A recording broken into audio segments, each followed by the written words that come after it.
जा रहा है, जिसके लिए वज़ीर आज़म इमरान खान आज एहसास किफ़ालत प्रोग्राम का बाकायदा इजरा करेंगे।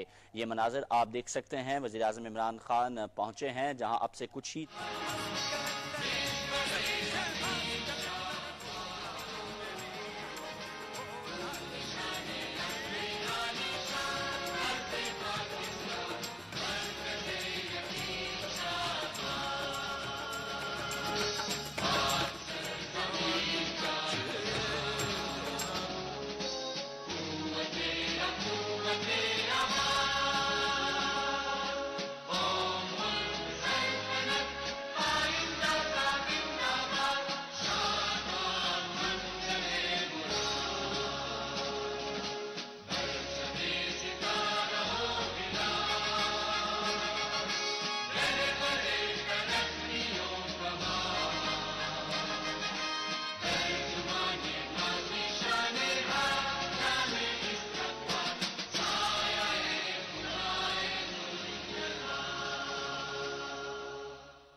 बिस्मिल्लाहिर्रहमानिर्रहीम।